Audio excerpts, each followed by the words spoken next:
Thank you. Thank you very much for inviting me today and for what has been the nicest presentation I've ever had. Thank you for having me today. So why do we have bosses? Why has humanity decided to give power to a few people? Is a good idea. Is this something necessary to construct more robust and lasting societies? These set of questions are painfully relevant for the modern world, from countries still struggling to construct democratic governments to democratic societies not happy with how representation works. We still struggle to settle these issues. Archaeologists have maintained for a long time that studying the first instances of how complex societies work may reveal much about the nature of human societies. It is increasingly clear that these studies can add interesting information to modern debates about what is fairer and more convenient way to distribute power in society. And in general, I will use the image of a bull a little bit to demonstrate, just to refer to power, particularly when I run out of nice pictures to show you. Archaeology is unique in that it can reach those first moments in which power negotiations became different, and can shed light on why systems of representation appeared, how successful they were, and whether social differentiation brought solutions to outstanding problems. To go to the 3rd millennium BCE Mediterranean to look for such instances, rather than to the earliest dated examples in Mesopotamia or in Egypt, has some logic. First, the Mediterranean provides the first examples of social complexity in Europe, a trajectory that, for good or bad, has been highly influential around the world.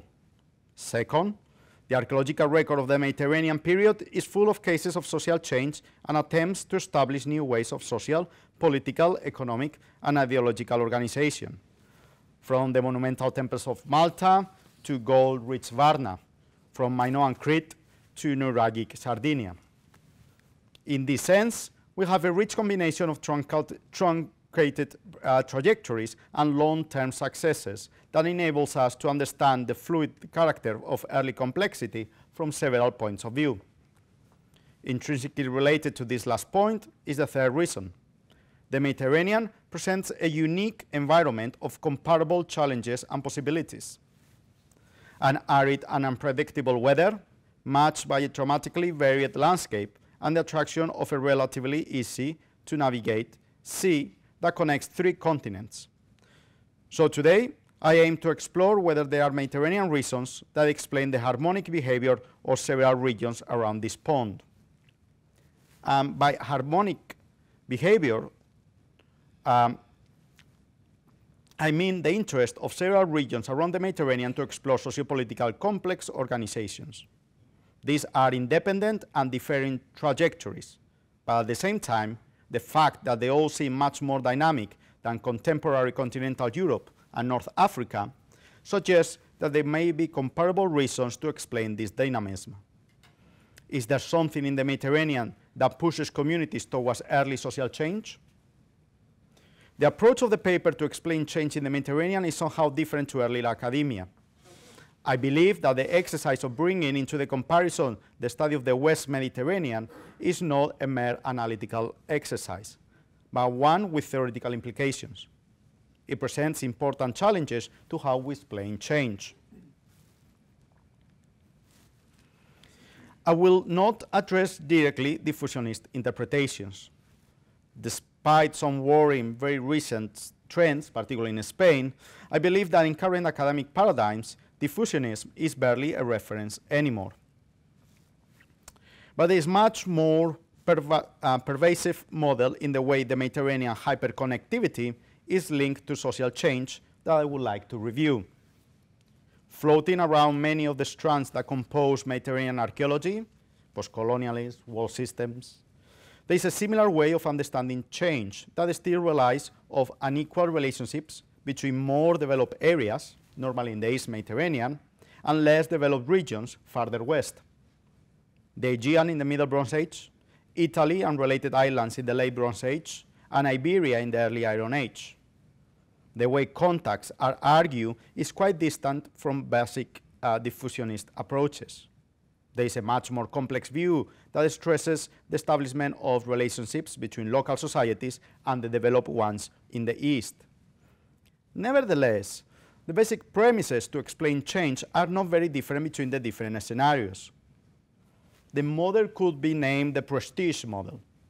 It is based on the premise that inherent difference in local societies become much stronger when that society becomes exposed to East Mediterranean influences. Local weak elites rapidly use new long-distance connections and materials to strengthen differences in their community. At an ideological level, they gain prestige by connecting to the elite culture of the East Mediterranean through what is normally thought to be processes of emulation, such as the adoption of drinking wine in Iron Age Etruria. In this process, they also tend to monopolize access to exotic materials enhanced by esoteric meanings and values, which are normally deployed in conspicuous consumption dynamics. In order to maintain their material and ideological differences, elites exert a better control of local products, raw materials, and production activities in order to fuel the exchange of imported materials. This is seen as a positive feedback in which a stronger social and ideological differentiation, due to the exotic links, provides a more differentiated economy that conversely limits the chances of other people to benefit from long-distance exchange. The model relies on a top-down, trickle-down effect in which canny elites seize the opportunity presented to secure their position at the top of the social, ideological, and economic level. The connectivity typical of the Mediterranean will encourage these transformative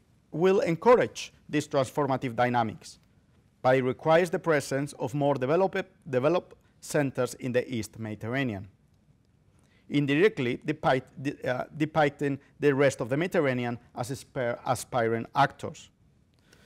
There are several problems at the theoretical level. As an archaeologist, it's worrying that this explanation is presented in similar terms for such different scenarios as Middle Bronze Age Aegean and Iron Age Etruria, almost 1,000 years later. The model seems to be good enough to be implanted in every scenario regardless of the characteristics of each region and period. Also, recent work has identified multiple and strong local responses to external influences, from rejection to hybridization. These different local decisions demand a more detailed look at each social configuration, the nature of internal social, economic, and ideological relationships, and how these may be or not affected by external stimuli. Distance, cultural affinities, local resources, cultural acceptance of innovation and change are all important aspects that in many ways may explain better local processes of change than external influences. Ethnographic and archaeological studies have also demonstrated that prestige scenario is improbable. Chiefs or elites in non-state organizations are mainly representative figures that rely heavily on the support of the group that they lead. Their power is relational and negotiated, and for that, they need to present clear benefits to their followers, ideological or material ones, or being faced with active opposition. Elites are not seen as all-powerful agents that can modify society as they want, but people inside a web of connections trying to secure the position while keeping everybody happy. To achieve change, a leader must convince a large group of people that change brings benefits to most of them. Conspicuous consumption is not a popular mechanism, and group ritual, feasting, organization of groups in building efforts, or warmongering parties tend to be the main ways chiefs try to reinforce their power. The studies also point out that the goal of many of these aggrandizers is not to achieve wealth, but social and symbolic capital, extend the power over more people. This brings us back to the idea of the Mediterranean proposed by Brodel, and more recently by Horden and Purcell. The Mediterranean pervades every aspect of human culture, every small village, every person, every relationship. If we were to explain change, then the Mediterranean will have to pervade every aspect of that explanation, and our models will have to link better connectivity with a fluid social picture, with power negotiations, with ideological conceptions at the broad cultural scales, not only at the elite level. Or in other words, to understand the power of the Mediterranean, we should explore a social approach that encompasses the whole of the population. Bringing the West Mediterranean into the picture offsets the heavy burden of the developed East Mediterranean centers and help us to focus on other aspects of Mediterranean archaeology. Without the blinding lights of the Levant and Egypt, we can see more detail and approach better the regularities in the way Mediterranean societies dealt with their environment, the landscape, the sea, and its connectivity. Without disregarding exchange and movement, it brings a better focus to the typical Mediterranean traits of patchy resources, environmental stress, and other dynamics related to these features, such as communities competing for resources. The comparison of the burial record of two different areas in the Mediterranean may provide an alternative insight in how change was achieved and help us to understand the ways it happened. Therefore, invested in cemeteries in several regions of the Mediterranean indicate that they are important arenas in which aspects of social structure are not only displayed, but actively changed. The emotional aspect of the cemeteries and their social meeting point nature make them powerful places that bend space, time, and cultural orders, and therefore create openings for relationships to be reshaped. More interestingly, they combine different ways of approaching social change.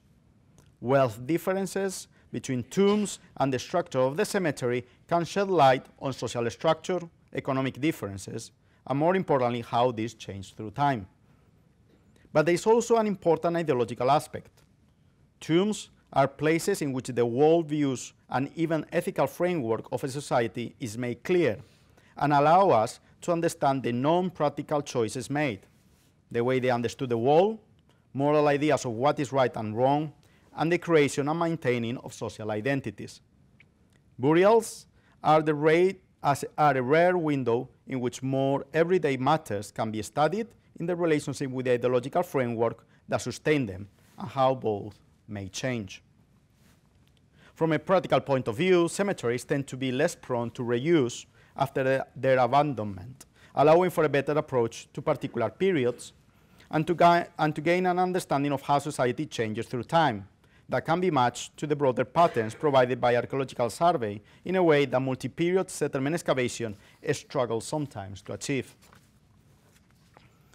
Today, I present research in two areas of the Mediterranean: Crete in the Aegean, with particular interest in the early and Middle Bronze Age period, and the Argaric culture, typical from southeast Spain around 2200 to 1500 BC. Why these two? The funerary record of the two regions can be argued to be actively used to structure social relationships. In both cases, there are major discussions about social organization and how changes may have taken place. And because there is a good archaeological knowledge of both areas. The first monograph on Argaric culture predates Arthur Evans' first publication of Knossos by 35 years.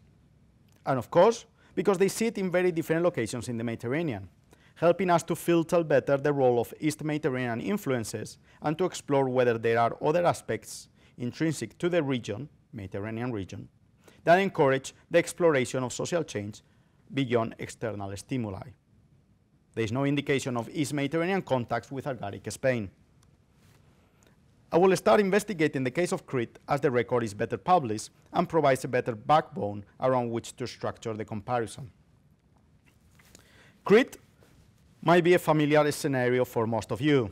One of the largest islands in the Mediterranean, it is home of the late Bronze Age Minoan civilization, although the periods I'm interested in today are mainly the early Bronze Age and beginning of the Middle Bronze Age, so around 3000 to 1800 BCE. It is in this period the one that centers the debate of the formation of palatial societies. It also constitutes an intense period of use in the burial record that is not matched during the zenith of Minoan culture. After Middle Minoan II period, it is difficult to find a tomb in the island until the Mycenaean period. While the island shares similarities in its material culture since the Neolithic, the early Bronze Age is a very dynamic period in which different regions might be behaving differently, at least in terms of mortuary behavior. I will argue that such differences speak of variations in the way communities are organized around the island, to the point to make us wonder whether we can bag them all under the same cultural name. This regional variability impacts also on the development of socioeconomic complexity. There are several instances in which dynamics of differentiation can be identified in the record during the early Bronze Age. But I'm not completely sure whether we should try to connect these between them or with the whole package of changes that appear in the island at the beginning of the Middle Bronze Age. We should not be surprised to find that detailed analysis of the burial record of early Bronze Age indicate a dynamic history in the island, Aegean trade networks established already in the Neolithic period, and a natural tendency in human society to gain supremacy over other social groups are enough to explain the identification of socioeconomic differences in some cemeteries. This is the Arhanes in the case of the early Minoan IIA period, as the community in Tholos Gamma presents a clear advantage in the procurement of off-island ritually charged items, such as figurines. Mochlos, in the subsequent early Minoan IIB3 period, seems to have obtained a privileged position in the north coast connecting Crete with off-island trade, judging by the rich evidence of metal and other imports in the cemetery. While the cemetery has been normally viewed as the battling ground of two wealthier groups in the West Terrace, which is these two over here, with this is the material,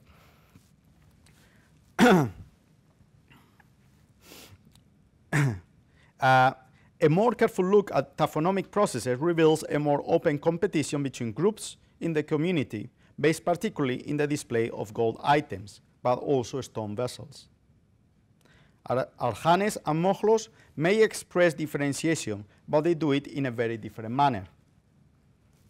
Two groups in Arhanes versus several in Mochlos indicate very different social structures in each community, and therefore different types of differentiation processes.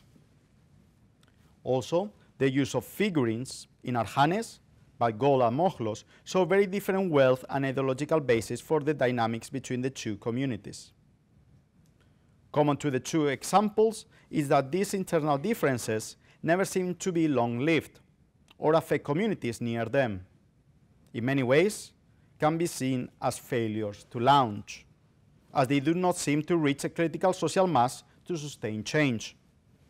At Arhanes, the basis of wealth suffered as Aegean exchange networks collapsed at the end of the early Minoan IIA period.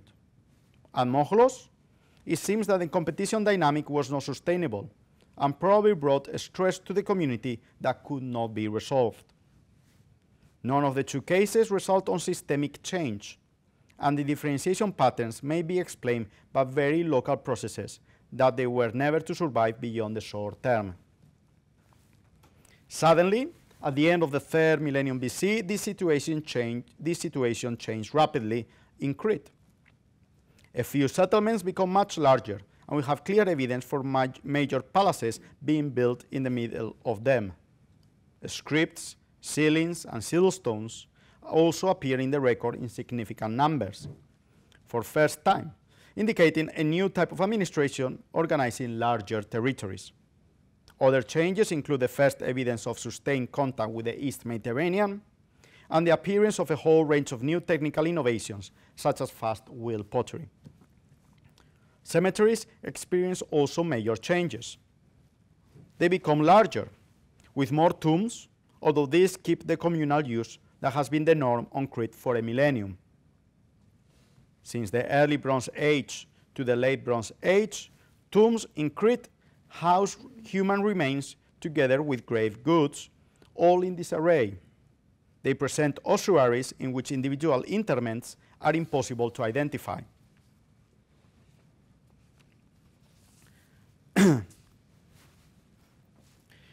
The larger cemeteries mean also a more fragmented cemetery, as includes more tombs than ever before, although there are variations in this trend. At Arjanes, 25 tombs were identified, but only 12 at Petras. And while the size of the community may explain partially the variation, there are reasons to believe that local choices might affect the structure of the cemeteries. At Palecastro, for example, tombs are spread around the landscape without a central cemetery. And in sites such as Gurnia, we find built tombs in some areas and pithos cemeteries in others. In the Mesara, large tholos tombs continue to be the norm, as it has been in the earlier millennium, but almost every cemetery sees new tholos tombs being constructed. This variation never really obscures the common developments. Cemeteries affirm social identities in new ways, with more groups allowed to be buried in the cemetery. The building of the tombs may form a meaningful part of the process of creating new identities, as there is evidence for intense periods of construction. In several cases, this includes the rebuilding of tombs after a short period of use. The record of Crete is full of new tombs or old tombs being reused, and in most cases modified architecturally. Most of the best-known cemeteries show some kind of focal point within them.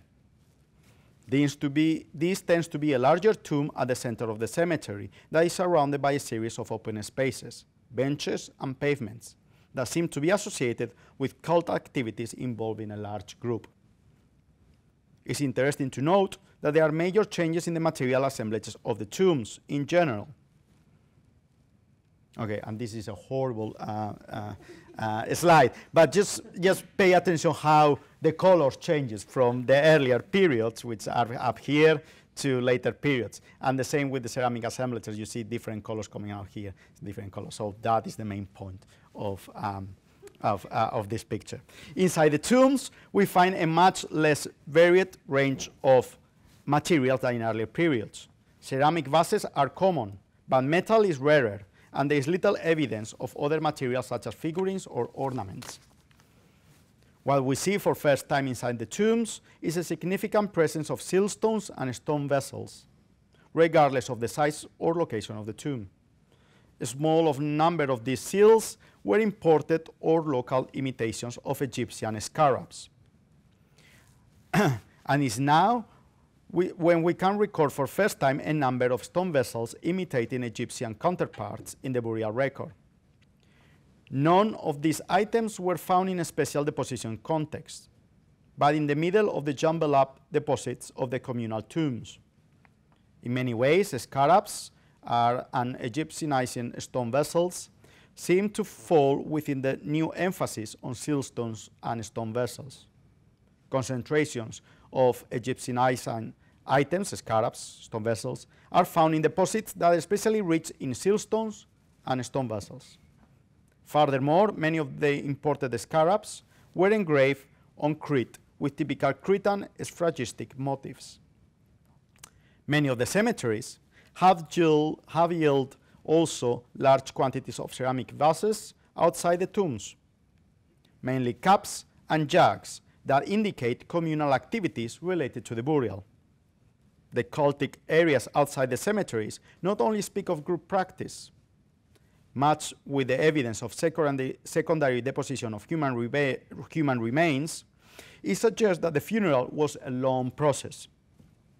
Several events may have been taking part in it, probably over a long period of time, judging by the disarray of bones in the tombs that indicate skeletonization having taken place before the final interment. Longer burial processes tend to be more prone to be attended by a larger group. While sudden deaths make the attendance of the first stage of funerals difficult, second and third stages allow for the event to be advertised and more people to attend it. The cemeteries seem better engineered to attract and entertain the living. Within this broader pattern, it is true that focal areas of the cemeteries tend to have a somehow richer assemblage. With more metal, and a few cases such as Tholos A in Platanos or Chrysolaicos and Malia, gold, there may have been an abnormal assemblage inside the tomb, defined in these cases by the presence of gold. Before reaching a quick conclusion about these exceptional examples, we should contextualize them a bit more. Platanos Tholos A was surrounded by a remarkable deposit of more than 300 stone vessels. In this particular context, the ceramic cups typical of funerary activities outside the tombs seems to have been substituted by stone vessels, marking a remarkably lavish funerary feast. Tholos B at Arjanes was surrounded by several paved areas and ceramic deposits of several hundreds of vases. At Chrysolaicos, the probable burial chambers were accompanied by complicated layout of porticos and pavements. Central buildings are not only exceptional for the burial contents, but because they are areas that structure important cult activities, most probably conducted by a large group of people. Given the relatively modest size of these communities, it seems unlikely that stark social differences can be materialized in the exclusive use of these cult spaces, and most of the ritual areas do not seem to be closed off. It seems probable that the large cult areas housed practice that included the whole community, or at least a large social group. The cemeteries of Crete seem to contain a successful contradiction.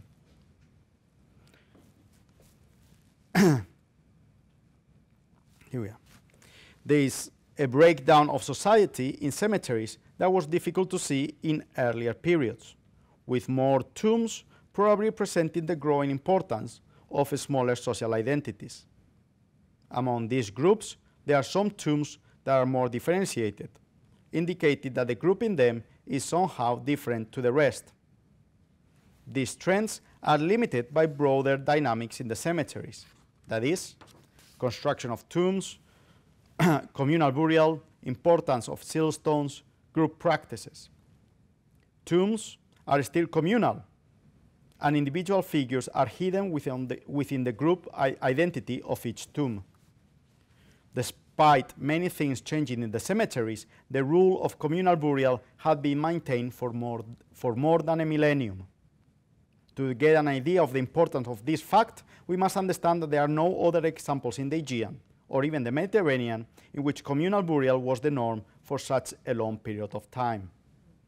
Despite clear links of Crete with the mainland and Cyclades, many of them displayed in the cemeteries, Cretans never adopted individual type of burials normal in these regions. The maintenance of communal burial was a conscious choice. To add to this, it could be argued that the prominent tombs at the center of the cemeteries may be understood as an icon for the community that the cemetery represented. They seem to constitute the focal place of communal cult, and there seems to be a direct link between more prominent central tombs, larger cemeteries, monumentalization, and a rich and large group burial. The richer the central tomb, the richer the cemetery in general. In this sense, it's interesting to see that new arenas of communal practice appear in the record at this time. Palaces with their open courts have been recognized as areas for group performance, rather than the house of a chief. Big sanctuaries at the top of many mountains in Crete are also new, and speak of open cult areas with everyday items being deposited in them that could match place, memory, cult, and community in a way similar to the tombs. Tombs do not seem to be considered after a while worthy social arenas, and they are abandoned in the Middle Minoan II period, as palaces and peak sanctuaries may contain better social negotiations.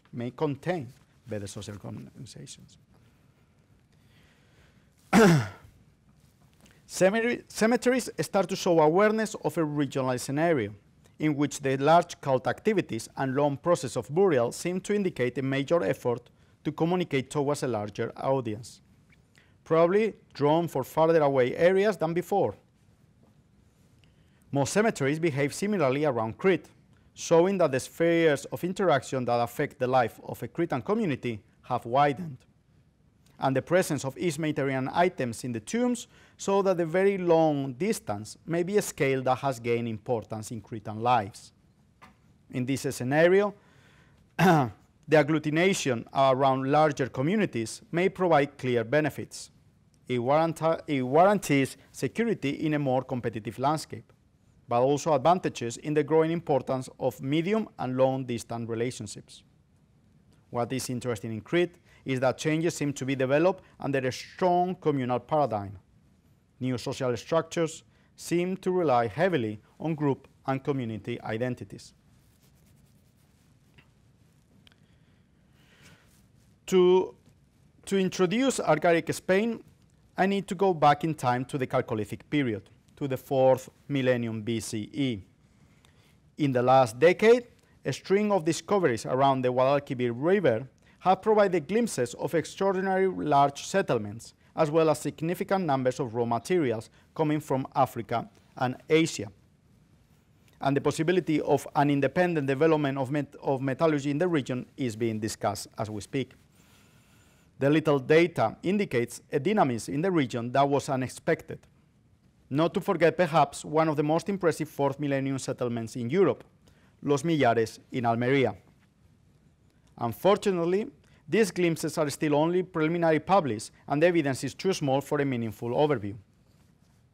But since the demise of these Chalcolithic settlements seemed to coincide with the appearance of Argaric societies, one cannot but wonder whether a similar case of connected transformations, not dissimilar to that in the Aegean, between the Minoan and Mycenaean cultures, took place in South Spain. This double trajectory might be a further point of comparison between the Aegean and Spain worth exploring in the future.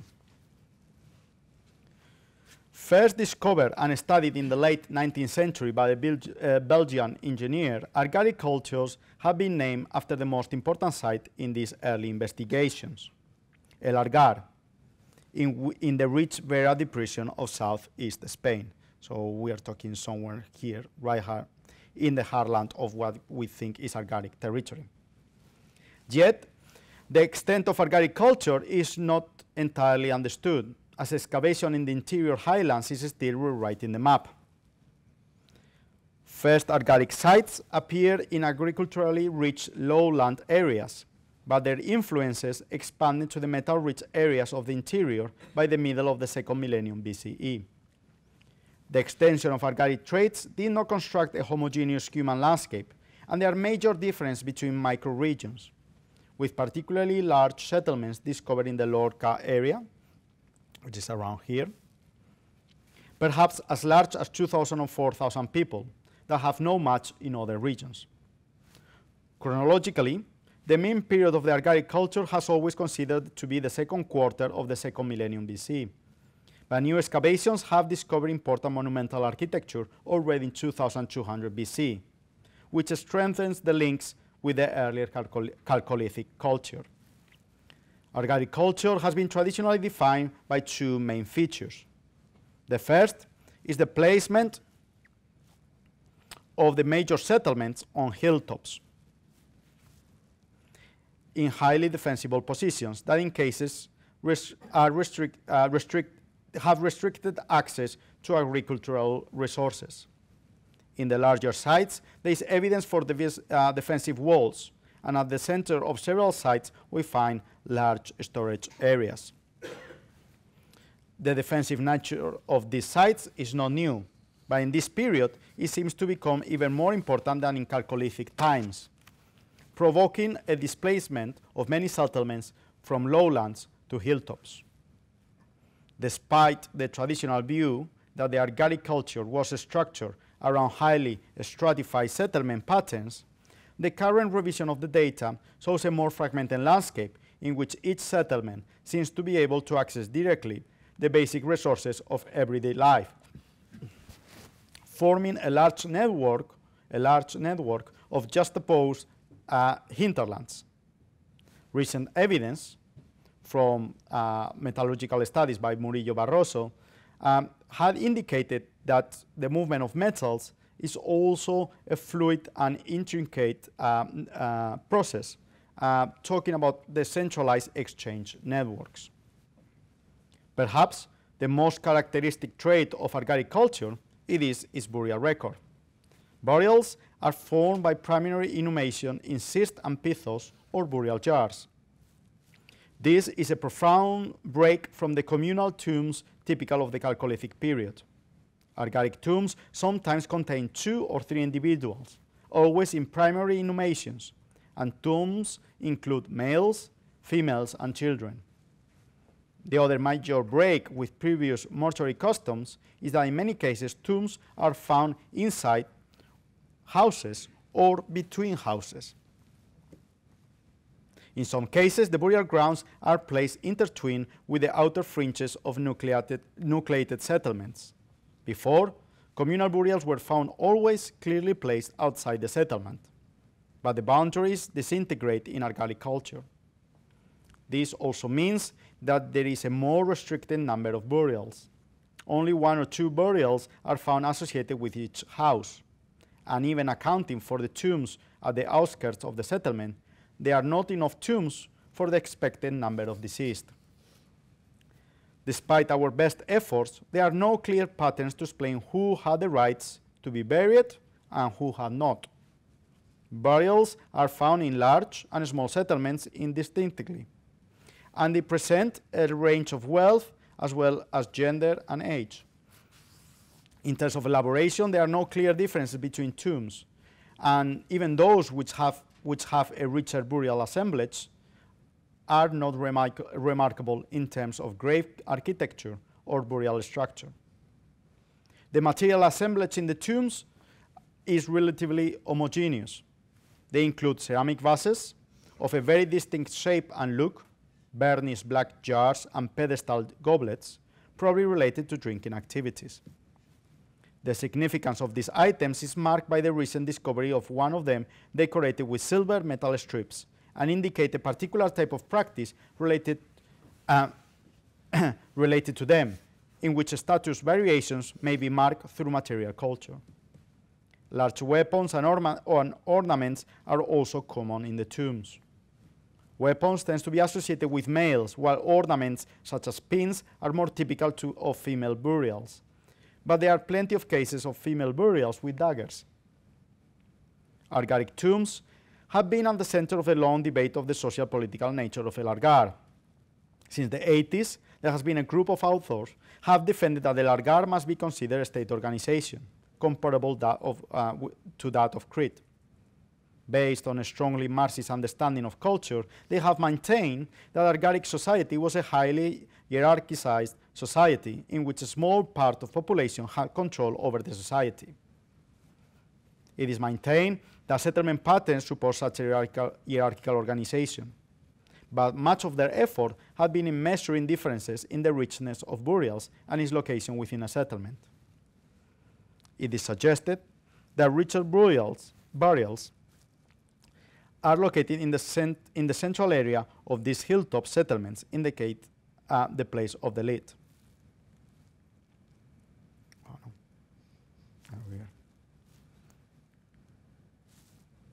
Despite several efforts, there is no clear pattern arising from the tombs, and there is no evidence that domestic units at the center of the settlements are larger or more important than others. The settlement of El Cerro de la Encina is the only site with a walled large construction at its center, but this lacks the characteristics of a house and may be better understood as some kind of acropolis. Richer burials exist in the record.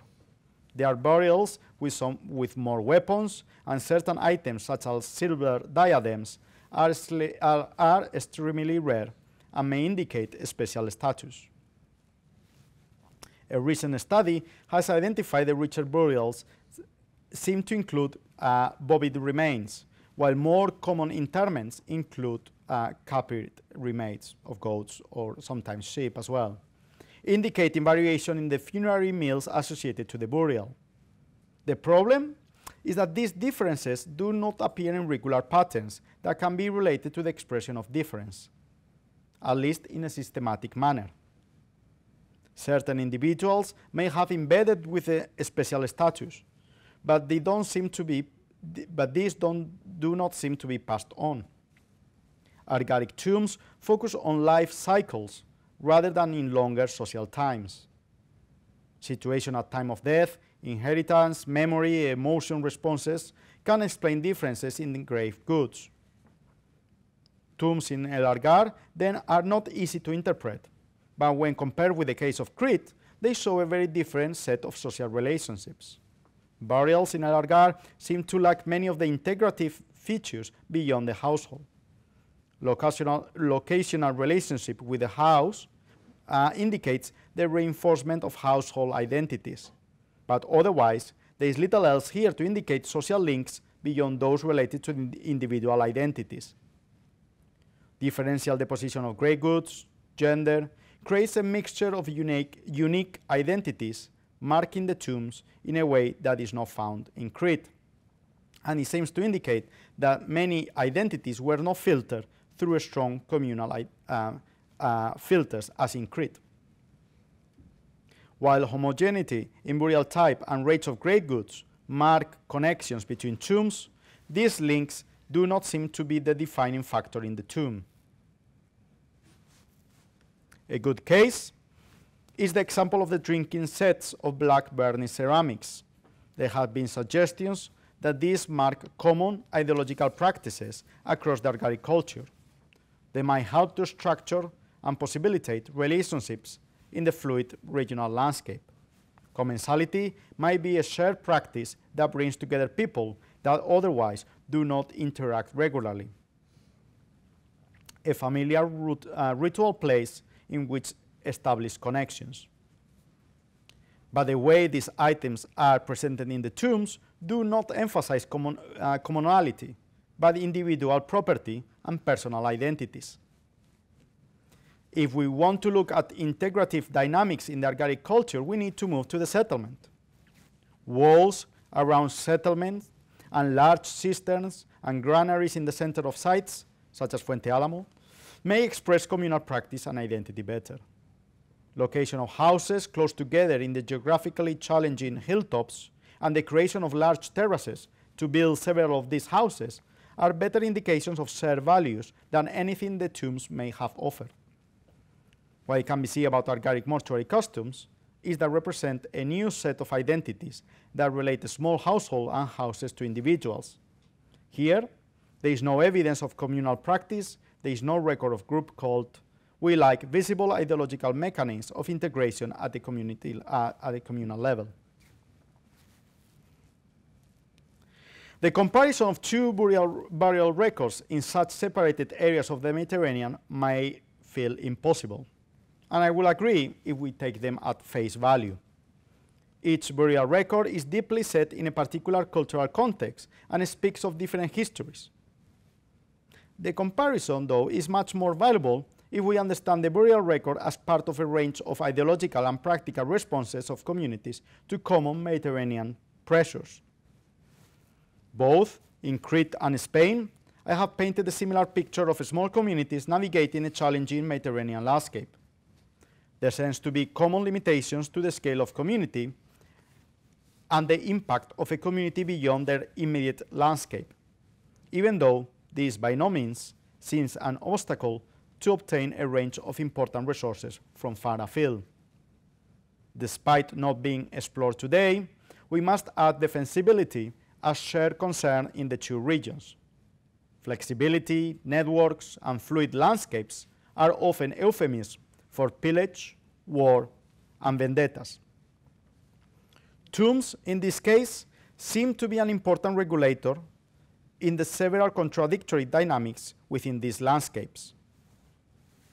Differentiation between households, community-level identities, social connections beyond the settlement are all forces pulling in different directions, and the cemetery is the place to manage this. Without being clearly visible in the landscape, fusion, and fission mechanisms may be powerful solutions to the problems encountered, and in many ways more attractive than major reorganization. It will be quite interesting to find if a similar picture is applicable to other regions of the Mediterranean, which could be the case following the example of John Robb's work in Neolithic Italy. In all cases, differentiation and hierarchy seem to have limited impacts with the tombs showing other strong identities that are able to counterbalance such dynamics. Common to both scenarios is the absence of clear context of elite behavior. The case of powerful elites making clear their status through the exclusive use of material or the construction of rich tombs does not appear in the record, adding archaeological evidence to the range of theoretical critiques to the prestige model. Social differentiation exists, but is not displayed in the way it was predicted, and it seems part of a more general pattern of social and ideological negotiations of power. The million-dollar question that is why Crete changed. I think the burial record of Crete also provides clues to show why suddenly the trajectory of the island seems to convert into something quite different. First, I will argue that the main change in the burial practice of Crete in the Middle Minoan 1A period is the geographical scale in which they seem to be interested. Cretan tombs become suddenly engineered to communicate in a larger scale. More people might be attending funerals from farther away, and the work on Silstone's iconography from the tombs indicate regional choices that suggest competitive identities playing at the regional level. Within such competition scenario, being part of a larger and stronger community might have provided a significant advantage, and surrendering power towards a more hierarchized society might have been a sacrifice worth making. It is possible that this new scale of interaction on Crete may have been also related to the regular exposure of the island to trade and interaction with East Mediterranean for the first time. But in the way this may have happened is far from clear. There is no evidence of conspicuous consumption of exotic items, nor does it seem to be a major emphasis on individual differences. There is nothing in the Cretan record that could be interpreted as elites emulating Egyptian or Levantine customs. The impact of long-distance contacts seems to be much more pervasive around Cretan culture, affecting social structure as a whole, not only at the top level. The way communities attached to the large scales was not only through their leaders, but through their communal practices and through expressing their identity at a larger scale. In El Argar, there is no evidence for this whatsoever. In many ways, the evidence of medium and long-distance exchange is weaker than in the Chalcolithic period. Ivory might represent an import from Africa, but most metals are found not far from the Argaric territories. There is no evidence of larger geographical scales becoming more important, and therefore, there may have been little benefit in exploring new organizations. Small political and social structures may have been enough to provide security and resources to their inhabitants, and there were no benefits in surrendering power. There is another aspect in Cretan tombs that may be significant to explain successful change. New sociopolitical organization was intrinsically linked to a communal ethos that had been prevalent in the islands for centuries. Communality and a strong sense of group identity beyond the household was strongly implemented through the cemeteries, and it might help to understand why change was successful. It does not present just a meta-language to hide cracks and fractures.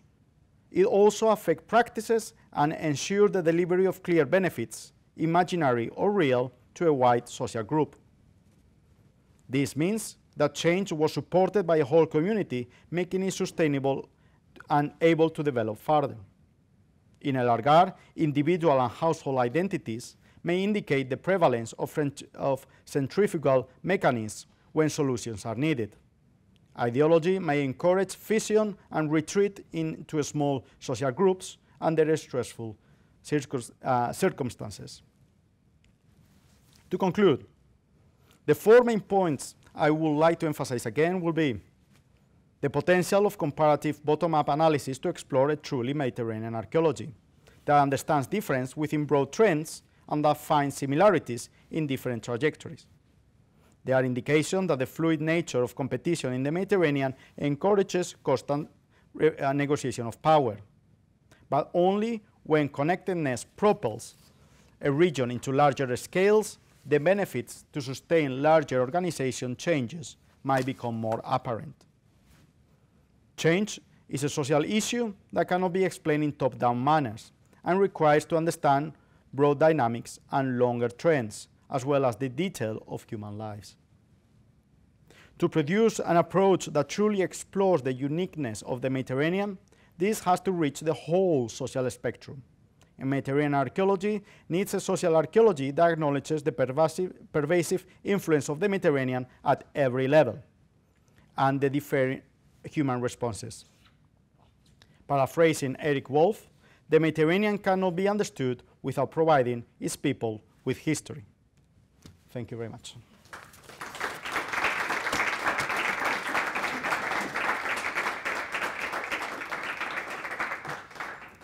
Thank you. I was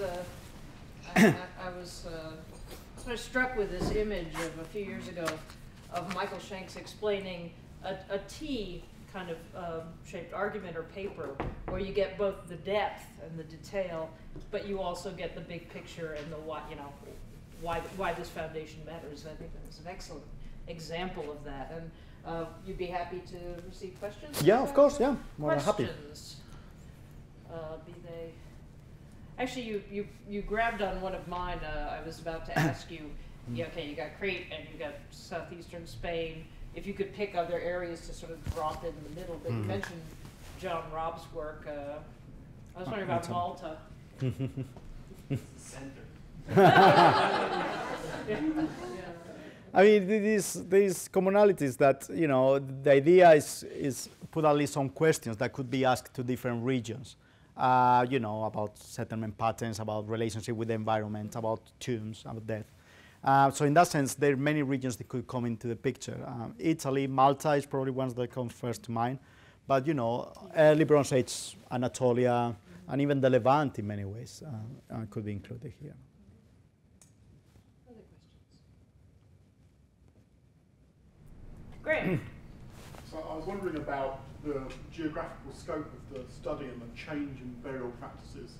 And if you compared what's going on in the Mediterranean with what's going on in Britain in the middle 3rd millennium, 2500 BC, that seems to coincide also with a change in burial practices, material culture shifts.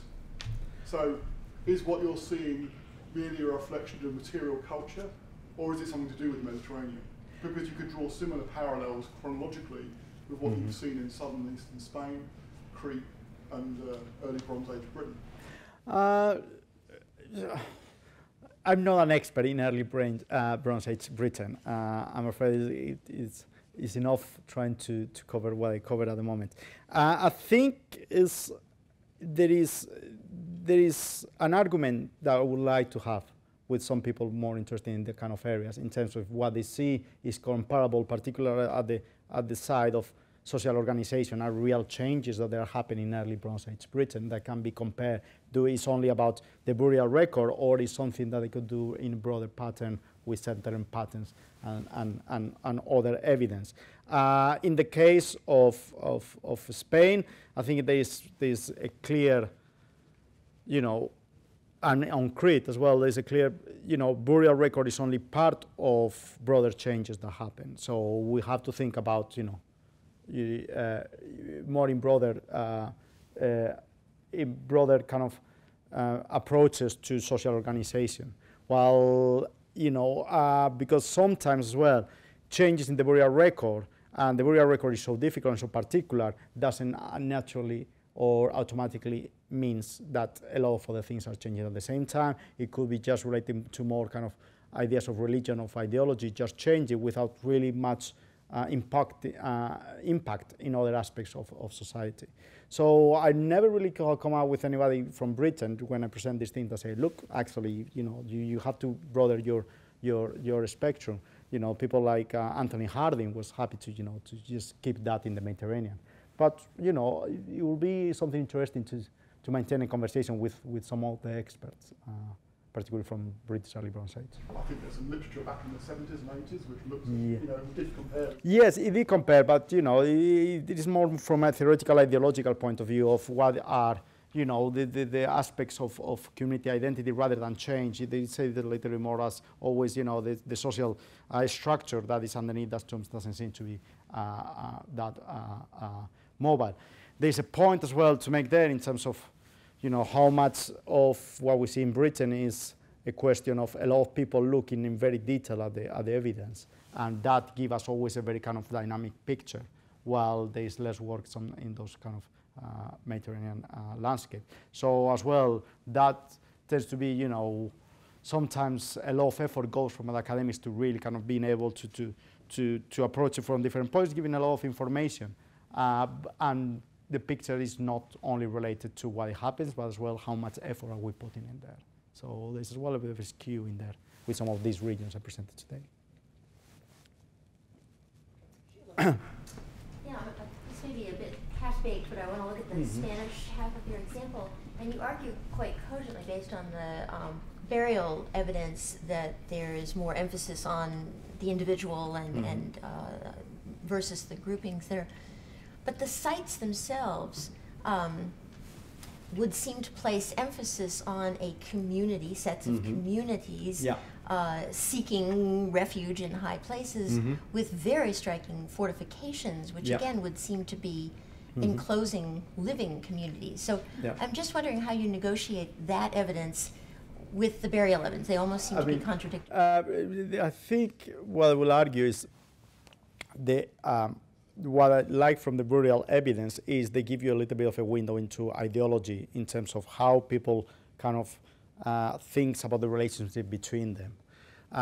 So in that sense, it not give us just a material evidence, more or less settlements of communality, but as well a little bit of an insight in how they think about themselves and how they go around about it. So in that sense, you know, opens the door to think a little bit different or a little bit more in depth about how social negotiations will be, or in which kind of principles it will be based on. It's going to be always forces that they go in different places, and I will argue in this case, and that's why I presented the case of the settlements in Spain, you are going to find as well forces in Spain that is more about communal identity.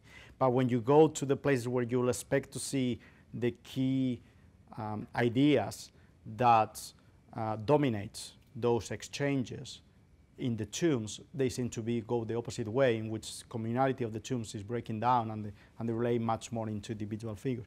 So that is what I will argue, that when they have to make decisions, the ideological framework to make those decisions are better reflected in that individuality that the burial record reflects.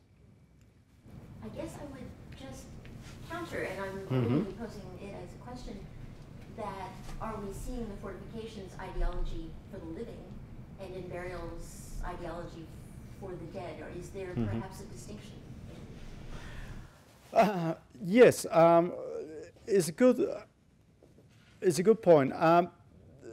It's more difficult to balance, you know, what of the two, then you will have a little bit to follow in terms of, you know, of the living of the dead. I mean, it's difficult just to put the discussion between, you know, two poles and just thinking as opposed.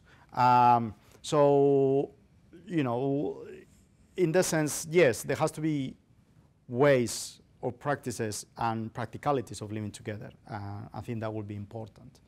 But, you know, when it comes to the really tough moments and you have to make decisions, what are they going to decide? Are they going to keep that together? And they seem to be going the opposite decisions. So that's why, and it seems to be more related to what the burials are telling us about their own identities, and what at the end of the day, in a moment as important as death, what decisions are made is about, you know, myself and my household.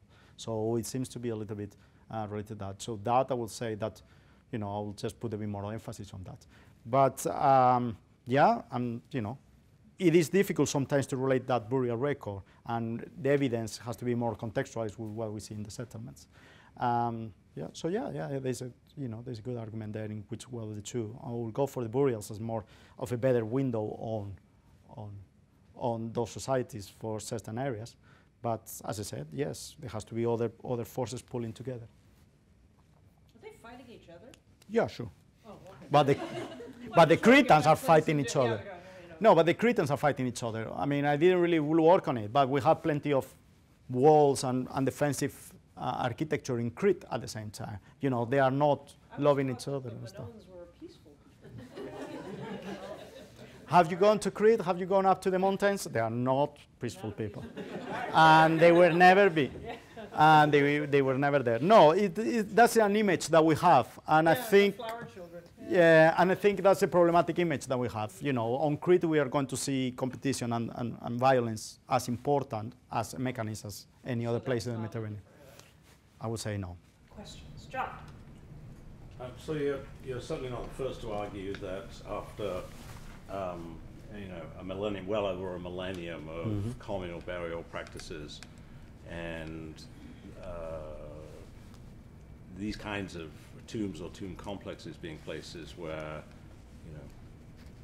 social negotiation and political action is being worked out, that after Middle Minoan II, that whole system just collapses, and the argument is that the locus has shifted, right, to palaces and to peak-top sanctuaries and other kinds of places that are not directly connected with burial.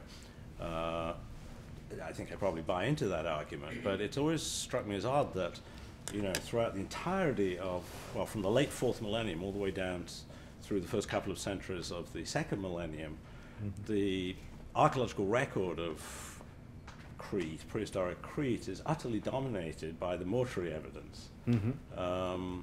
And that changes so dramatically when we come into the Neopalatial period. And yet that's also a period when we've got population growth and the development. You would know better than anybody, places like Knossos, you've got the growth of massive population aggregations in the same place. So lots of people and lots of bodies that have to be disposed of. And so it's always seemed to me a big puzzle why we have so little funerary mortuary evidence from the Neopalatial period. And it's really not, as you said, it's not until the Mycenaean period that we begin to get a decent mortuary record re-emerging on Crete. So is this taphonomy? Are they throwing bodies in the sea? Well, they have to do something with the bodies. I will agree with that completely. Pithos burial tends to be at some point as well a little bit popular. So, and it's the kind of feature in the landscape will be missing, and it's very easy to those to be erased. So as well, there's an issue as well in terms of taphonomic process. They are very close to the surface, and agriculture basically plows them through no problem. So that could be an option. No, that's the big question. I don't have answers for that, in the sense that why in the Middle Minoan II a lot of the effort suddenly disappears and they move on, and Crete doesn't stay static. They don't reach a plateau, as you said. Things keep developing very much, so there's always very dynamism in terms of what is going on. Why they decided not to do the tombs? I mean, there's interesting points in anthropological literature that they say sometimes a very traditional kind of arenas are difficult to use to keep going negotiation. They become a little bit too static and too difficult to keep moving towards what new society is doing. So they bring new kind of ideas of how we can negotiate and new kind of places to negotiate, social power, etc., etc. So I think the tombs at some point kind of they are not seen anymore as useful areas in which they can sort out some of the problems that they have, and they move towards other arenas because they are moving so much that the tombs become a little bit too traditional to really being able to bring them with them in terms of change. Where are the burials? No idea. They could even be very important, but we don't see them for whatever reason. So I wish I had a better answer, but. It's a start. It's back to throwing them in the sea. exposing them. I haven't had to those barrels that get plowed up. I think we should say thank you very much again to Dr. Legarra Herrero, and with a warm round of applause. And everyone, of course, is very welcome to come out to the reception afterwards and continue with the questions. All right. Okay. Thank you very much.